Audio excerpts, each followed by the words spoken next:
Today, I'll share 3 simple, actionable steps that will help you find your unique art style. Number 3 is the most important one. My art when looking from this to a style that truly represents my unique voice.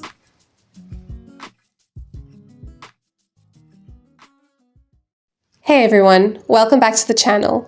Today, I would also like to talk about some struggles that are normal that I wish I had known when I was trying to find my art style 5 years ago.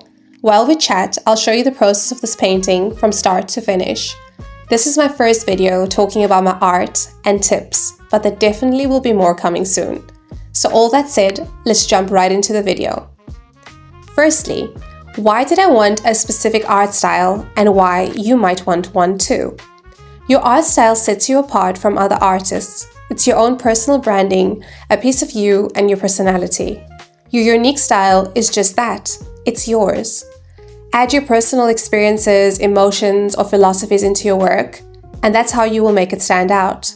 Whether it's through a specific color, certain subject matter, or even just the way you approach brushstrokes. This personal touch is what will make your style truly one of a kind. So, what has helped me find my unique art style? Before I even begin, I want to mention that it doesn't happen overnight. It literally took me over 5 years. But know, with these 3 simple steps, you will be on the right path to discover your own unique style. The first step is exploration. Find what sparks your heart. Now, where do we get our ideas from? Inspiration can come from anywhere. Nature, other artists, books, movies, even your emotions. The cool part is your style will start to reflect what truly resonates with you. For me, I get a lot of inspiration from Beatrix Potter books, which I always admired as a little kid. Her books always took me to another world.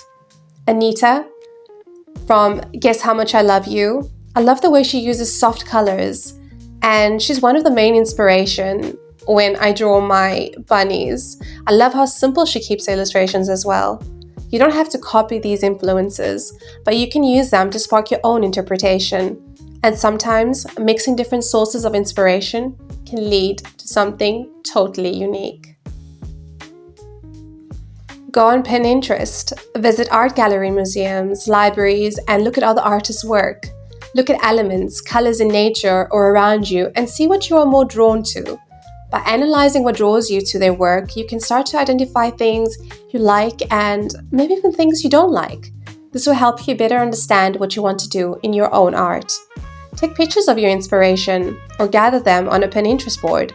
You will start to see a pattern and slowly realize what sparks your soul. I am more drawn to the classical children's books and the warm tone colors that always feel so cozy. I noticed a pattern as I started experimenting more that I enjoyed making my paintings look imaginative by adding cute little elements. The second tip is experimenting. Don't be afraid to try different things, whether it's digital, traditional, abstract, or realism. Experimenting with different mediums and techniques is key. When I first started, my art looked nothing like what I create now, and that's totally fine. It's all about discovering what excites you.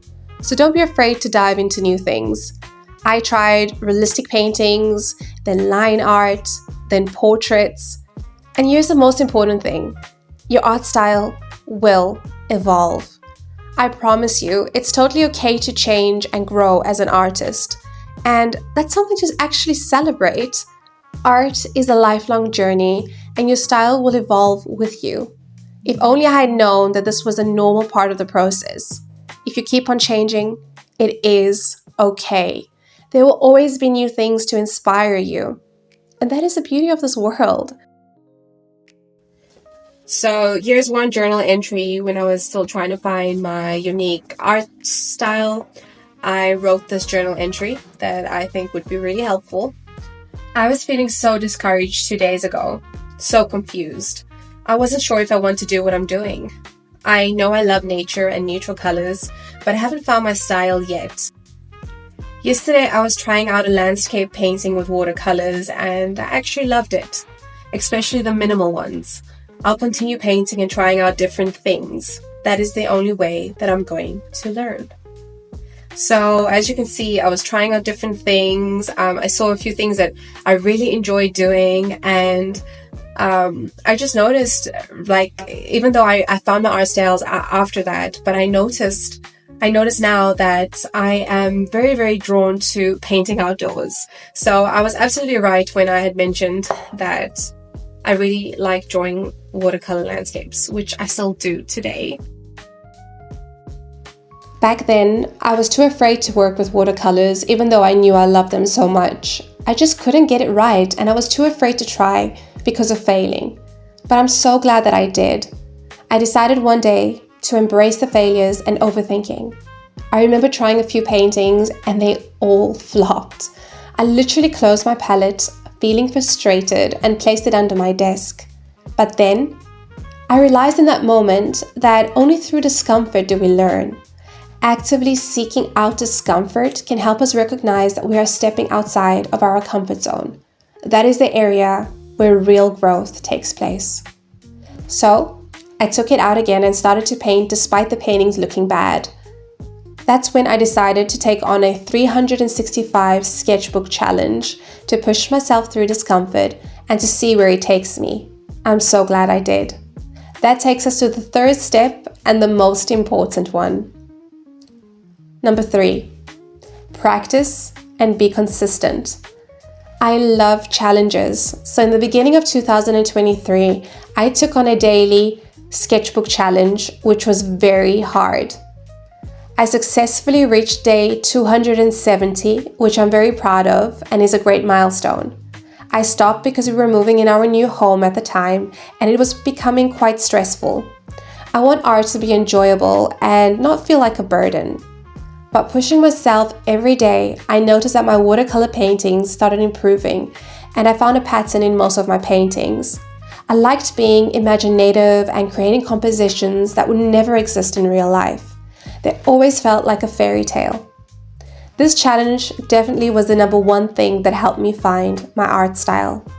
Comment down below if you would like me to create a separate video talking more about my 365 daily sketchbook challenge and what I have learned and some tips that you could try yourself.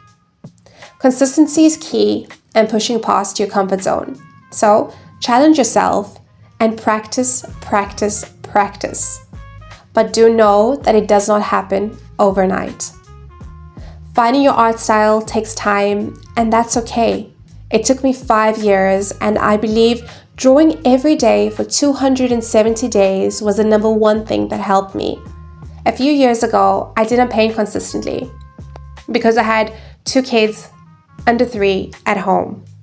I used to wake up at 5 a.m. just to have some quiet time to create. Remember, everyone's journey is different. Yours might be quicker or even take longer. I'm sure if I was more consistent in the previous years, I would have found my art style much faster. But it's a journey and not a marathon. The more you create, the more your personal preferences will come through. Don't be afraid to create the same subject over and over again. It'll help you on the things that make your work feel yours. So, there you have it. How to discover and develop your own unique art style. Remember, it's all about exploration, experimentation, consistency, and of course embracing the uncomfortableness. If you found this helpful, don't forget to like and subscribe and hit that notification bell for more art tips and art adventures.